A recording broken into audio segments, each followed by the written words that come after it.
Whose job is it to deal with imposter syndrome? The workplace, the system. That needs to be changed.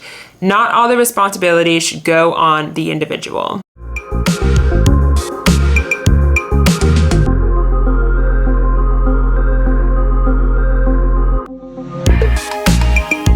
Hello and welcome back to my channel. I am Adri Cortee. I am currently a third-year PhD candidate at Vanderbilt University.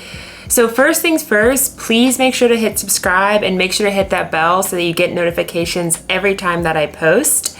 So today we are talking about a super interesting topic, imposter syndrome. So I asked people on my Instagram story, what do you think of when you think of imposter syndrome? And I got mixed messages back about, that's my whole life, feel that all the time, versus, oh, imposter syndrome is this and this, like something that's not super accurate. So I wanted to make this video. The main things we're going to be asking today is, what is imposter syndrome? What does imposter syndrome look like in real life? Who suffers from imposter syndrome? The adverse outcomes of suffering from imposter syndrome. What imposter syndrome specifically looks like in academia? Whose responsibility is it to deal with imposter syndrome? How to deal with imposter syndrome? And maybe an unexpected strength of dealing with imposter syndrome. So we're gonna go through all of those things. So I used quite a few resources that I will link below so that you can go check them out on your own as well.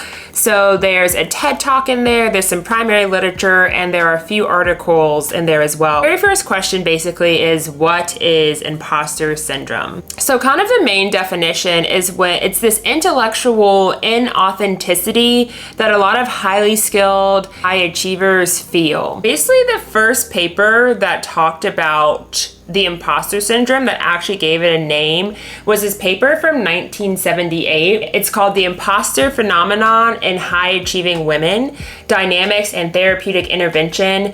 It's by Pauline Rose Clance and Suzanne Ament-Ant. I'm, obviously have all of these achievements, but it feels like I'm a phony.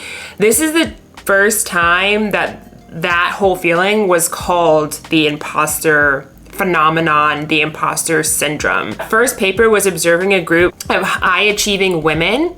And so these were all white women aging from 20 to 45 that were middle class. And so a lot of the complexities of imposter syndrome might have been lost due to kind of the homogenous group. So in that paper, they're basically describing these women, and they're like, despite outstanding academic and professional accomplishments, women who experience imposter phenomenon persist in believing that they are really not bright and have fooled anyone who thinks otherwise. And some of the quotes from this paper, I am saying women, again, because they had a pretty homogenous group of people they were observing, and they only make distinctions between men and women. They don't make, they don't talk about any other genders or anything. So the reason I'm saying this is because this paper says this, but without a doubt, other genders can feel this way, and other people that have different identities can also feel imposter syndrome, and we're definitely going to be talking about that. Okay, so now we know what imposter syndrome is. It's when smart people with a lot of achievements feel phony, no matter how many achievements they have. So what does this actually look like in real life? And so I found some imposter syndrome categories, and the first one is called attributing. So it's a tendency to attribute your success to luck or other external factors. So I thought this was really interesting because I've definitely experienced this. Well, I'll do well in something that's difficult and I'll get good feedback, and I'll always attribute it to that I got lucky or that I worked really hard. And the paper in 1978 also described this. They basically said that women tend to attribute their success to external factors such as working hard or being lucky. And then men will attribute their successes to internal factors that are stable. So their ability, their innate ability to do something is why they did it well. So on the flip side of thinking about success, they talked about failure as well. And that women tend to explain their failure with internal factors, saying it's something that is innately wrong with me. And men will tend to explain their failures with external factors such as bad luck or I didn't work hard enough on this thing. And so it's funny, kind of the flip side of how we use external and internal factors differently. And so that's one of the categories, again, is attributing. Another one of them is feeling that one does not deserve success. Even when you get success, you feel like you don't deserve it. Third one is discounting. So it's a tendency to downplay or discount abilities and achievements and success. So even when you're out there killing it and you get compliments, you get good feedback, still feel a need to downplay it. I definitely do this. I'll get compliments and I'll just say, oh, it's because of this and this, or oh, compared to this person, it's not so much. Like, you downplay your success. And I probably need some more therapy sessions to figure out why I do that. We're going to talk a little bit more about, where the imposter syndrome comes from. But again, this is what it kind of looks like in practice. The paper from 1978 also went into 4 different types of behavior that actually maintain the imposter phenomenon. So we're gonna go through the 4 and talk about them a little bit. So the first one is actually diligence and hard work. And this is what they describe as the imposter cycle. So I'll basically put a little image of the imposter cycle here. And so it basically starts with a task that needs to be done. Basically, after you're assigned this task, you have all of this anxiety and worry and self-doubt. So from all this anxiety and self-doubt, you can do these 2 things, which is either over-prepare or procrastinate. And then you will achieve the task. So you experience an accomplishment. And so then you have this feeling of relief. I've done this thing. I've proven myself again that I can do things that are hard. And you get positive feedback, right? The people that you work for tell you good job, you get good grades, and then you discount the positive feedback that you've gotten and you attribute it to being luck. I procrastinated at this thing and I still did well, so I must have gotten lucky. Or effort. It wasn't really an innate ability. It was an external factor of I just worked really hard. Anyone who had worked this hard would have done this well. So then that's a way that you discount the positive feedback. So then you basically reinforced your perceived feelings of fraudulence and your self-doubt, your depression and your anxiety, and it can all amalgamate in this big scary thing. And then you start again, a new task, right? You're still in school, you're still at your job, and this is the imposter cycle. I think it's a really good way to describe it. And also, if you're wondering, do I have imposter syndrome? I wouldn't say to diagnose yourself with anything. And I'm not even sure imposter syndrome should be a diagnosis. But this, I think, is an effective way to say, is this a sort of hurtful cycle that I go through? And then you can put a name to it and then start to figure out ways that maybe you can deal with this. Next one is phoniness. That is partly based in reality. So it's when you're basically in a workplace or in a space where you have your own ideas and you could talk about them. But when the chance comes, you choose not to reveal your beliefs or opinions. You choose maybe to attach onto someone else's who has more power than you, and you choose not to really talk about your own beliefs or anything. If you're doing that and you actually end up being a high achiever, you can start to believe, well, if I had revealed what I really think and believe, I might not have done well. I might have been considered unintelligent. So even if you're doing well in that workspace, you could think back and say, well, it wasn't even my own ideas. And I bet if I had done my own ideas, it wouldn't have worked out. I'm only at this point because I've been riding on someone else's coattails. Is that the saying? Coattails? Coattails? Comment down below what the saying is. And so then basically what the paper says is this prevents people from realizing if their authentic views and opinions and ideas could actually be viewed as sensible and smart and helpful in those spaces because they don't ever say them. And so then again, you're kind of getting this cycle where you're never saying your ideas, you're still doing okay at whatever task or job or school you're doing, but then you can always say, well, if I had been my own ideas, I wouldn't be in this spot. That's another way that you can maintain imposter phenomenon. Another way is using charm and perceptiveness. This part was really confusing to me. Again, it's from this paper from 1978, and we all know things were a little janky back then and are still a little janky, but we can talk about that later. Again, one of the behaviors is using your charm and your personality to maintain imposter phenomenon. Okay, so I'm just gonna read you a little bit of this because it was very confusing. So for a woman who uses charm in this way, the aim is to be liked as well as to be recognized as intellectually special. She is looking for a mentor to discover her genius and thereby help her believe in her intellect. She uses her friendliness, charm, looks, humor, sexuality, and perceptiveness to win the person over. She may even become sexually involved with the mentor. This process of seeking and usually gaining approval from an admired authority figure is unsuccessful in changing the imposter system. This was confusing to me. It almost seemed like when a woman is charming and things like that, we're attributing it to her imposter phenomenon. And if she's like sleeping with her mentor, it's not due to a weird power dynamic or that maybe being taken advantage of, something like that. It's because she's overcoming her imposter phenomenon in this weird sort of way.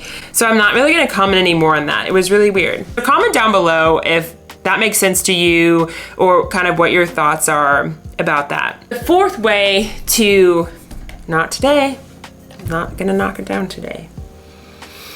So, or another reason to maintain imposter phenomenon is that women will often befall negative consequences when they display their ability. So the paper talks about how femininity can be called into question basically when you're a boss. When you're killing it and you're a woman, you're independent and you're super smart, your femininity can be called into question. And so as long as she maintains the notion that she's not bright, she imagines that she can avoid societal rejection. This is probably valid, maybe more valid in 1978. The women I've talked to with imposter syndrome in academia, I haven't heard many times that they're scared that they won't be feminine in the eyes of the beholder because they're doing really well. So at least the people I know that suffer from imposter syndrome as well as me, this is not really something that I've heard before. But maybe in 1978 in this group of women, this was more of a problem that they wanted to hold on to their femininity and they were willing to downplay their successes for that. Okay, so far, what have we talked about? We've talked about what is imposter syndrome, and we've talked about what does imposter syndrome look like in real life, or in the life that was going on in 1978. And I do want to say there is more literature out there that's more recent and things like that, but I thought it would be interesting to kind of go back to the paper that kind of came first and called out what imposter syndrome was and kind of look at that perspective, because I think it's also an interesting historical perspective of what it looked like to be a successful woman in 1978. Next, we're going to talk about who suffers from imposter syndrome. So one article I read from a PhD student, she basically said imposter syndrome does not discriminate and anyone may suffer from it. The literature that I saw was that basically in any cohort of people you can find imposter syndrome if you look hard enough. So it seems like it's actually a pretty universal feeling of kind of feeling like a phony in whatever you're doing. I will say, I wanted to talk about stereotype threat and how it relates to imposter syndrome. So stereotype threat is where people feel themselves to be at risk of conforming to stereotypes about groups that they identify or belong to. So we all know what stereotypes are out there, and you can look within your own identity and you can probably think of some stereotypes that people have attributed to whatever identity that you claim. So this is from a 1985 paper, and they said whether they feel as though they do not belong, imposter syndrome, or they feel as though they must prove they belong, stereotype threat, it's still a feeling of being othered, and it influences how one navigates spaces. So the reason I wanted to bring up stereotype threat when we're talking about who suffers from imposter syndrome is to say that yes, I think that everyone can suffer from imposter syndrome, but also I think if you're not under the stereotype threat, then imposter syndrome maybe doesn't affect you as much as someone who's also suffering from stereotype threat.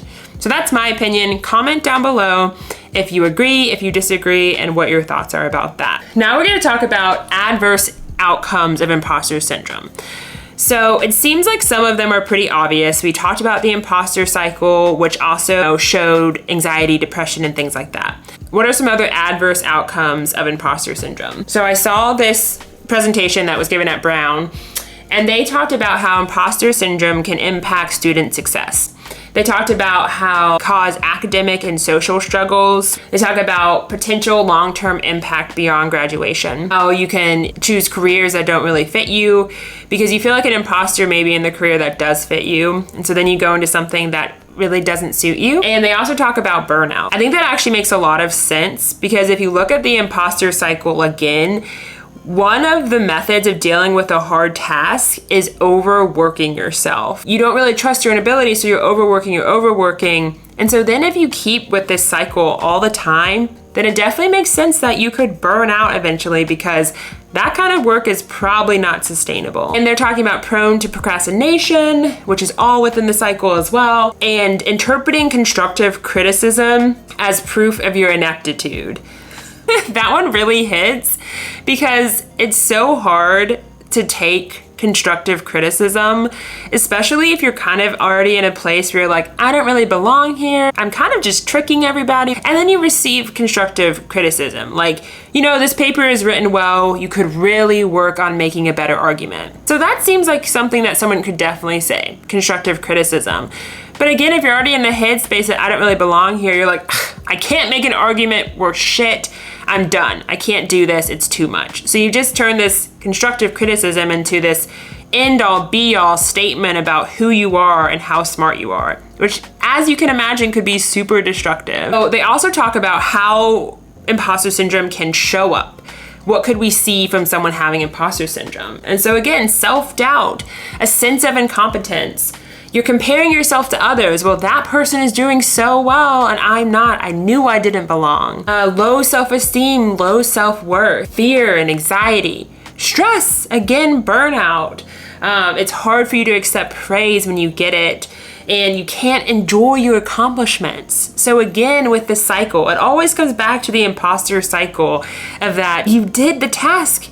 You know, even if you overworked or you procrastinated, you got it done and you can't even really, truly, authentically enjoy the feeling of completing a task well using your own brain. You're stripping that away, or someone else's, and we'll talk about that, but you're not able to fully taste your success, and that sucks. So now we know what imposter syndrome is. We know what does it look like in real life. We're asking ourselves who suffers from imposter syndrome and why is imposter syndrome so bad? So now we know all of these different outcomes that can be caused by it, all these different clinical things that can be caused by it. So now we're gonna ask ourselves, because I'm Adri Cortee and I like to talk about academia, what does imposter syndrome look like in academia? So at Vanderbilt, there are plenty of talks you can go to that are about imposter syndrome. It's a hot word in academia. If you're in academia, I would bet money that you've probably heard the word imposter syndrome before. It's just a thing. And so the question is then, why is it such a thing in academia? So I think there's a lot of answers. And we'll go into one of the first answers, which is imposter syndrome can come about when, let's say, you're in your undergrad, you're one of the best in your class in undergrad. You go to grad school and suddenly you're in a room full of people that are smarter than you. They were all the top of their class. They're all really intelligent. And so then you start to question your own talents and start to dismiss your own talents and basically start to conclude that I'm a little stupid because I'm not the best in the room anymore. So I think that's part of it, is just going into a new space where there is a lot of smart people that are probably smarter than you when you thought maybe before that you were the shit. So I think that's part of it, of why it's such a big deal in academia. Another thing I saw was that success in academia is so fickle. And that's true. Again, like I've talked about in other videos, experiments fail all the time. Grants get not funded. Papers that you worked years on and put your sweat and tears into get rejected from journals that you really wanted to publish in. So there's basically failure at every turn in academia. So if you're already in a space where you start to feel like, am I not capable of this? That sometimes that questioning of yourself can be confirmed by these other factors if you let it. Oh, I didn't get this grant. Oh, this paper got rejected. And if you can start to use those things to confirm your own thoughts that you're not good enough. So I think that's another reason that academia can breed imposters or people who think they are imposters. The article I also read talked about how everyone at some point in their academic life feels like they have imposter syndrome. And so again, this could be valid, but I would just say people I talk to in academia who have imposter syndrome are often women and women of color and people of color. It seems like imposter syndrome might be affecting that population more than just everyone in academia. There is a lack of role models for us in academia. What I mean by that is that if you have amazing role models that look like you, that are successful in what you're doing, that could probably help fight the feeling that you're a phony. When you look around and you feel like a phony and you're just seeing people that don't look like you at all in the space where you want to be successful, I think that could reaffirm your feeling of being a phony. The solution the article provides that I read about, this aspect of imposter syndrome in academia is to talk to faculty members because they probably also experience imposter syndrome, and they can, give you firsthand advice, and you can see someone who is successful, who got through that imposter syndrome feeling, but still became successful. And so, yeah, that's probably true too. But I think too, if that person you're talking to doesn't look like you, it's not as impactful. Obviously, there's other things at play besides just being a person in academia. Obviously, your identity seemed to be at play about how hard imposter syndrome hits you. And so I think talking to someone who looks like you, who is successful, would be more impactful. If you need to be reaffirmed by someone that looks like you in your position, you can find them. Even if your department is not filled with them, if your school is not filled with them, all you have to do is search. Really, look on LinkedIn. You can find them if you look hard enough. So I would encourage you to not be discouraged by your immediate surroundings and to go out and find someone that looks like you and get affirmation from them that they got to that point. And so can you. So we've talked so much about imposter syndrome. Now we need to talk about whose responsibility is it to deal with imposter syndrome. In my experience, the responsibility of curing imposter syndrome is placed on the individual. It's treated as almost like, again, this clinical thing where the individual needs to seek therapy or change their mindset or do this and this and this. So whose responsibility is it to deal with imposter syndrome? I guess you. But then I was reading these articles and it made me think about other things. And so I read this article called Stop Telling Women They Have Imposter Syndrome from the Harvard Business Review. And I thought it was just such a good article. So I would definitely recommend going to read that. So basically they're questioning, is imposter syndrome the reason that women are distrusting their success? Or is it this environment that they're within that is making them distrust their success?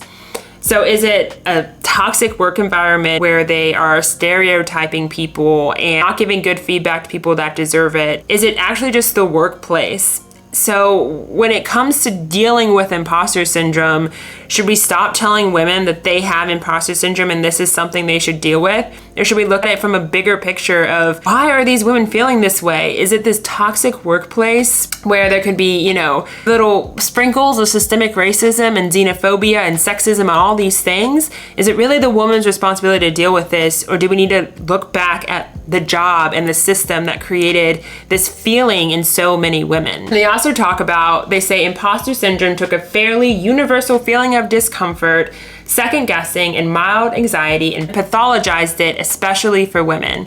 And so the article is basically, arguing that women are taking on this responsibility of sort of a system that is not great and workplaces that are not supporting the women and people of color and all the identities of the people at that job. One night I was doing research, I read that article, it really hit home. I woke up to this tweet that was kind of trending on academic Twitter from Kayon Christie, and I'll put her handle right here on the screen. She says, is it imposter syndrome or is it white supremacy? Is it imposter syndrome or is it misogyny?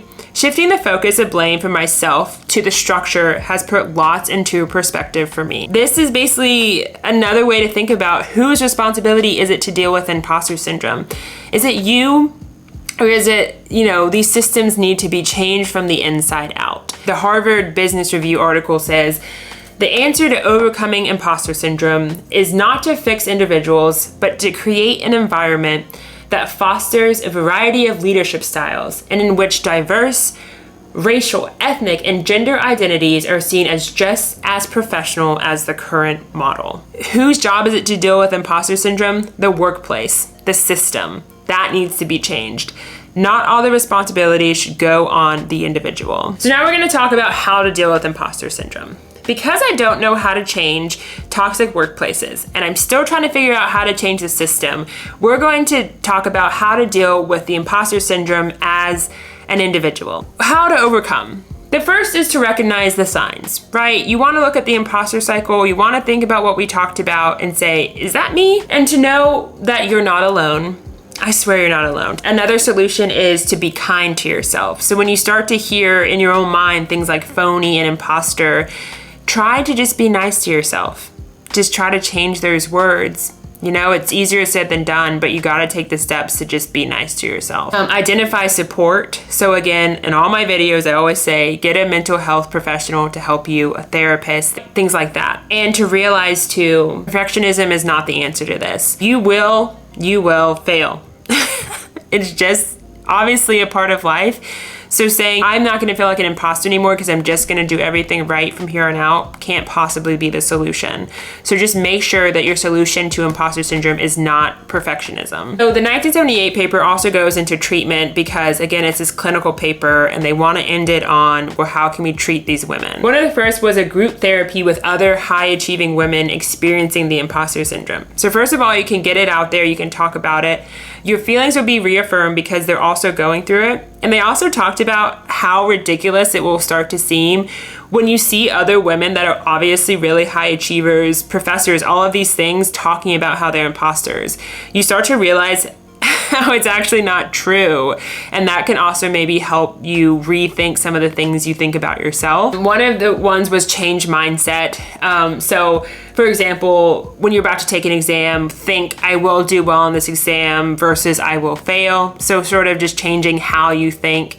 I can do this versus I can't do this. And that's also, I think, more of a growth mindset, which I also want to do a video on. And so one of the cool ones was imagine telling all the people who you think you have fooled that you fooled them, and imagine their responses to you. It might even be met, with some anger. It's like, no, I didn't give you that award because you were charming or because you tricked me. I gave you that award because you earned it.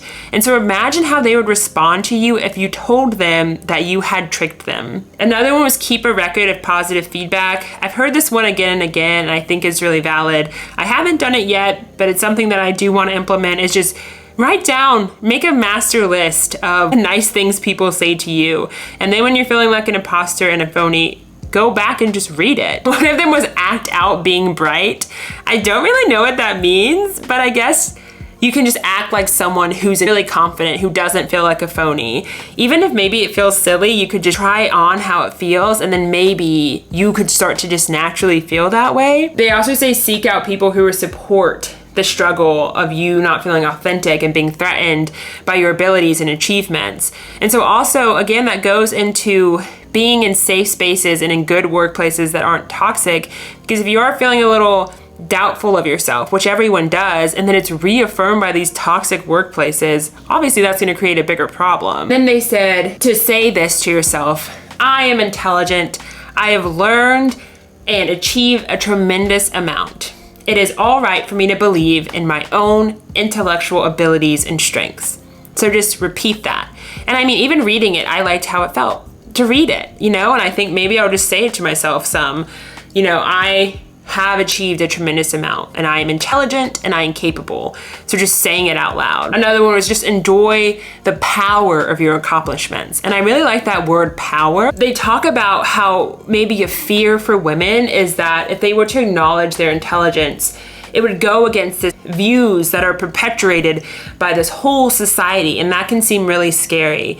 But also, I think that can feel really powerful. And they have this quote by Margaret Mead, which is this famous anthropologist, and she says, successful or independent woman is viewed as a hostile or destructive force within society. So if society is having this intense response to you being successful and, achieving your goals, that seems like power. Being a strong woman is powerful. Margaret Mead is saying you're a threat. And I think that you should internalize that and realize how powerful it is then to be a successful woman, to be a successful person of color. That is your power. So that was how do you deal with imposter syndrome? And so the last thing I want to talk about, an unexpected strength of having imposter syndrome.